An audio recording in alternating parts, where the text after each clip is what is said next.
मंगल भवन मंगलहारी द्रवहु दशरथ जिर बिहारी।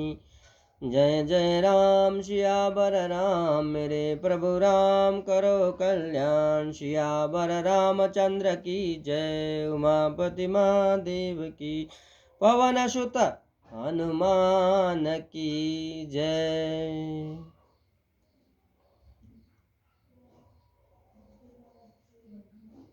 वातावरण कैसा है अयोध्या में? महाराज दशरथ अपने प्राणों को त्यागने से पहले राम का नाम ले रहे हैं, कह रहे हैं राम राम कहि राम कहि राम राम कहि राम तनु परिहरि रघुबर बिरह राउ गयउ सुरधाम। राम राम कहकर और फिर राम राम कहकर, फिर राम राम कहकर और फिर राम राम कहकर राजा श्री राम जी के विरह में शरीर त्याग कर सुरलोक को सिधार गए। अयोध्या में कैसा संकट उत्पन्न हो गया, कैसा माहौल बन गया, कैसा था। भगवान राम को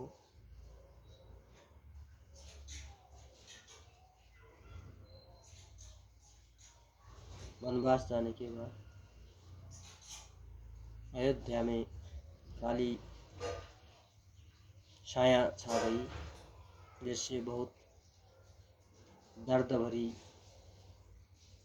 स्थिति दिखाई पड़ती है। जय जय राम सियावर राम मेरे प्रभु राम करो कल्याण। सियावर रामचंद्र की जय उमापति महादेव की जय पवन सुत हनुमान की जय। जिया न मरन फल दशरथ पावा अंडनेक अमल जसु छावा। जियत राम विदु बदनु निहारा राम बिरह करि मरनु संहारा। जीने और मरने का फल तो दशरथ जी ने ही पाया, जिनका निर्मल यश अनेकों ब्रह्मांडों में छा गया। जीते जी श्री रामचंद्र जी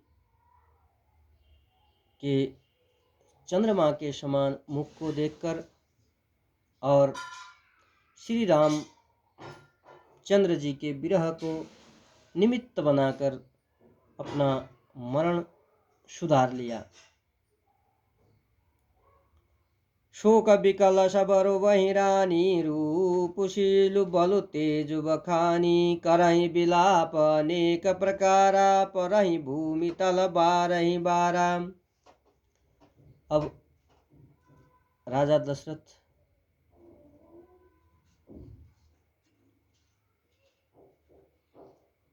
शरीर त्याग कर परलोक को सिधार गए।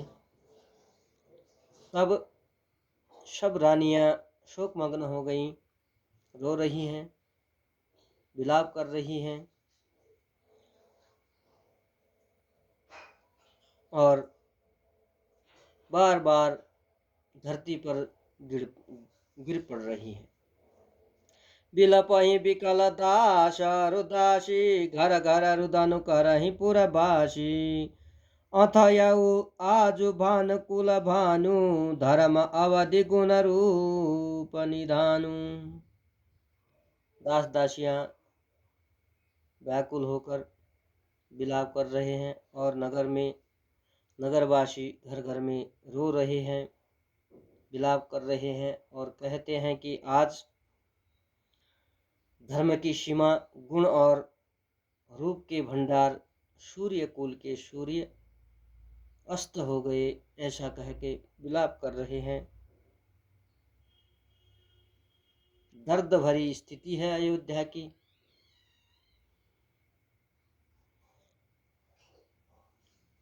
गारी सकल कह के इह देही, नयन विहीन कीन जग जेहि। यही विधि बिलपत रैन बियानी, आये सकल महामुनि ज्ञानी।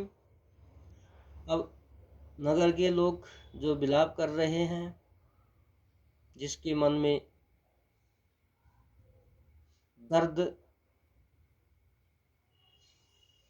हो रहा है हृदय में, वो सब कैकेयी को गालियां दे रहे हैं और कहते हैं कि इसने संसार भर को नेत्र का अंधा कर दिया। तो विलाप करते करते रात बीत गई। प्रातः काल सब बड़े मुनि ज्ञानी जन पधारे। तब वशिष्ठ मुनि समय सम कही अनेक इतिहास, शोक निवारे वो सब कर निज विज्ञान प्रकाश। तब गुरु वशिष्ठ ने अनेकन इतिहास का वर्णन किया एवं विज्ञान के प्रकाश से सबका शोक दूर किया, सबको सांत्वना दिया, समझाया बुझाया गुरु वशिष्ठ ने। जय जय राम सियावर राम मेरे प्रभु राम करो कल्याण। सियावर रामचंद्र की जय, उमापति महादेव की जय, पवन सुत हनुमान की जय। पेल नाम बरि निरपुत अनुराका, दूत बोलाई बहुरी हस भाषा। था बहु बेगे भरत पहि जाहु, नृपसुधि कतहु कहु जनि काहू। फिर गुरु वशिष्ठ ने नाव पर तेल भरवा कर राजा दशरथ के शरीर को उसमें रखवा दिया। फिर दूतों को बुलवाकर ऐसा कहा कि तुम लोग जल्दी से जाओ और भरत के पास जाकर भरत को बुला के लाओ, परंतु ध्यान रहे कि राजा की मृत्यु का समाचार कहीं किसी से भी मत कहना। इतने ही कहे वो भरत सन जाई, गुरु बोलाई पठयउ दो भाई। सुनि मुनि आय सुधावन धाये, चले वेग बर बाजी लगाई। और भरत के सामने जाकर इतना ही कहना कि दोनों भाइयों को गुरु जी ने बुलवा भेजा है। इतना कहकर दूतों को भेज दिया और दूत वे वेग से दौड़ के गए। अनरथ अवध आरंभे जब ते, कुशग न होई भरत कहूँ तब ते। देखई राति भयानक सपना, जागी करई कटुकोटि कल्पना। अब जब से अयोध्या में अनर्थ हो रहे हैं, भगवान राम का वनवास, उसके बाद राजा दशरथ का विलाप होता रहा है, दिन प्रतिदिन संकट बढ़ता रहा है अयोध्या में। तब से भरत को अपशकुन होने लगे। वह रात को भयंकर सपने देखते थे और जागने पर उन सपनों के कारण अनेक तरह के बुरी बुरी कल्पनाएं किया करते थे। इसका फल यह हो सकता है, इसका फल यह हो सकता है। तो अंदर से चिंतित थे भरत भी। उनको था कि कहीं अनिष्ट कोई नहीं हो जाए। विप्र जेवाय दे दिन दाना, शिवाभिषेक करई विधि नाना। मागई हृदय महेश मनाई, कुशल मातु पितु परिजन भाई। अब इस प्रकार के दुस्वप्नों को समझकर भरत जी डर गए और शांति के लिए, अनिष्ट विनाश के लिए शिव अभिषेक अनेकन विधि से करवाया। महादेव जी को मनवाने की कोशिश की और प्रार्थना की कि हे भगवान, मेरे माता पिता, मेरे कुटुंब, भाइयों को सकुशल रख देना। ऐसे पूजा पाठ करके प्रार्थना की भरत जी ने। ये विधि सोचत भरत मन धावन पहुँचे आई, गुर अनुशासन सर्वन सुनि चले गणेश मनाई। इसी वक्त अचानक दूत आ गए और दूतों ने, गुरु वशिष्ठ ने जो कहा था वही कहा भरत से कि गुरु जी ने बुलावा भेजा है। तो गुरु जी की आज्ञा जैसे ही भरत जी के कानों में पड़ी तो वह गणेश जी की प्रार्थना करके तुरंत ही वहां से चल गए। जय जय राम सियावर राम मेरे प्रभु राम करो कल्याण। सियावर रामचंद्र की जय। उमापति महादेव की जय। पवन सुत हनुमान की जय। चले समीर बेग यहाँ के, नागत सरित शैल वन बाके। हृदय सोच बड़ कछु न सुहाई, अस जानहि जिय जाऊं डाई। हवा के समान बेग वाले घोड़ों को हाँकते हुए वह निकट नदी, पहाड़ तथा जंगलों के लांघते हुए चले। भरत जी अपने भाई शत्रुघ्न के साथ, उनके हृदय में बड़ा शोष था, कुछ सुहाता न था, मन में डर थी, चिंता थी। मन में ऐसा लगता था कि उनका मैं उड़कर जल्दी से अयोध्या पहुंच जाऊं, ऐसा सोचते थे, क्योंकि उनके मन में चिंता बहुत थी। बुरे जो स्वप्न देखे थे, अब ये स्वप्न जो होते हैं, यदि सात्विक व्यक्ति अपने दिनचर्या सात्विक हिसाब से व्यतीत करने वाला व्यक्ति, भगवान के चरणों में विश्वास रखने वाला व्यक्ति जो होता है, उसको जो स्वप्न दिखाई देते हैं वो मिल जाते हैं। वो होती है तब वो स्वप्न में आते हैं, तब स्वप्न दिखाई देता है। होनी होती है, चाहे अच्छा हो या बुरा हो। इसी प्रकार भरत जी को भी जो बुरे स्वप्न दिखाई दे रहे थे, भरत जी के मन में ऐसा ही डर था कि कहीं न कहीं ये सपने सच हो जाएंगे। सच हो रहे थे, इसलिए भरत जी को स्वप्न दिखाई दे रहे थे।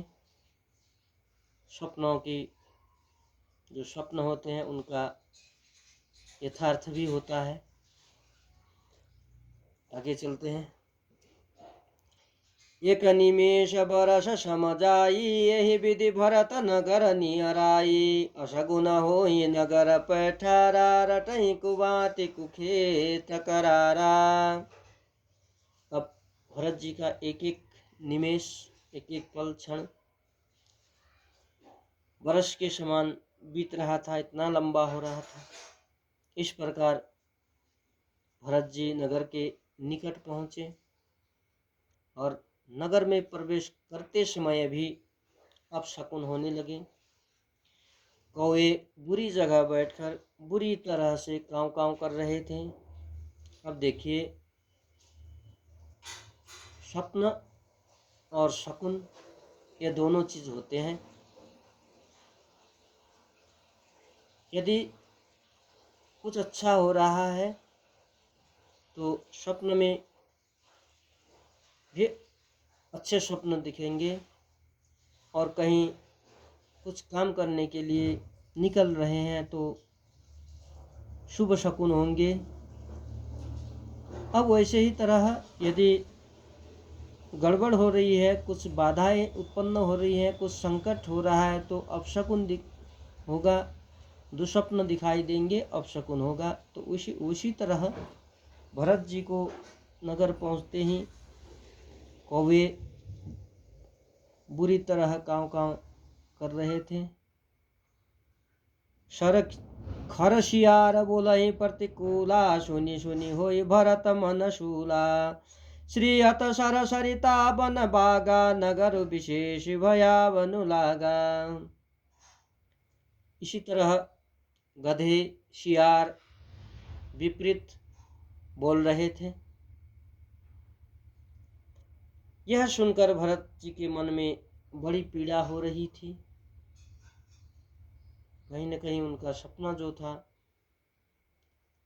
सच तो नहीं हो गया, ऐसी चिंता थी उनके मन में। तालाब, नदी, बगीचे, वन सब शोभाहीन हो रहे थे। नगर बहुत ही भयानक लग रहा था, लगना भी स्वाभाविक था। महाराज दशरथ परलोक को पधार गए। उनका मृत शरीर अयोध्या में पड़ा है। भगवान रामचंद्र लक्ष्मण के साथ, मैया सीता के साथ वन को गए हैं। तो ऐसी भयानक स्थिति है अयोध्या में। तो हर घर में, हर व्यक्ति के हृदय में बड़ी चोट, उनका हृदय बड़ी मुश्किल से जी रहा है। लोगों को बड़ी परेशानी हो रही है, बड़ा दुख हो रहा है। वो अयोध्या राजा विहीन हो गया, सहारा कोई नहीं है। तो ऐसी स्थिति हो रही है जहाँ कोई कुछ कह भी नहीं सकता, कोई कुछ बोल भी नहीं सकता, कुछ कर भी नहीं सकता। ऐसी स्थिति हो रही है अयोध्या में। तो अब यहाँ देखिए, रामचरितमानस जो है, इसमें किसी भी व्यक्ति के जीवन में आने वाली समस्याएं और उन समस्याओं से कैसे पार लग सकते हैं उसके बारे में भी दिया हुआ है, यदि आप गौर से देखेंगे। अब यहाँ देखिए, भयानक स्थिति है। सब रानियां रो रही हैं, विलाप कर रही हैं, क्षण क्षण में धरती पर गिर पड़ी हैं और हर घर में रोदन क्रंदन हो रहा है, कोलाहल उत्पन्न हो रहा है। ऐसी स्थिति है कि वहाँ पर अपने को संभालना इतना कठिन है। फिर भी गुरु वशिष्ठ ने संभाला। तो उन्होंने सबको सांत्वना दिया और भरत जी को बुलाने के लिए दूत भी भेजा। यदि उस जगह गुरु वशिष्ठ ना होते, वहाँ पर थे तो मंत्री सुमंत्र भी थे, परंतु वो बहुत बड़े भावुक थे।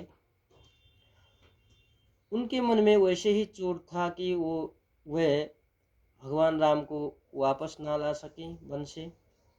तो वैसे ही वो टूट गए थे। उसमें राज्य में वापस आकर राजा का दुख भी थप हो गया। उसमें उनके हृदय में वैसे ही टूटे थे। तो मुझे लगता है मंत्री सुमंत्र भी इतने कमज़ोर पड़ गए थे। तो उनको भी कुछ नहीं सूझता था कि क्या करें आगे, कैसे उस स्थिति को संभाला जाए। बड़ा कठिन हो जाता मंत्री सुमंत्र के लिए, क्योंकि मंत्री सुमंत्र एकदम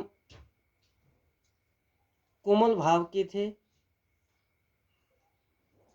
सज्जन थे, राजा के प्रिय थे, राज्य के प्रिय थे। तो वो इतने भावुक हो गए, वो खुद को संभाल नहीं पा रहे थे, तो अब स्थिति को कैसे संभाल पाते, यह सोचने की बात है। देखिए अब इसमें गुरु वशिष्ठ ने संभाल लिया, कोई ना कोई तो होता ही है जो संभाल लेता है। अब गुरु वशिष्ठ ने संभाल लिया, भरत जी को बुलाया, भरत जी नगर में प्रवेश कर गए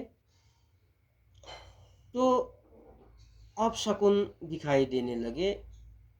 जैसे जैसे नगर के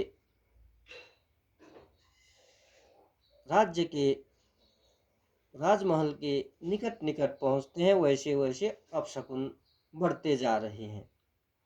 खग मृग हय गय जाहि न जोये, राम वियोग कुरोग बिगोये, नगर नारी नर निपट दुखारी, मनहु सब संपत्ति हारी।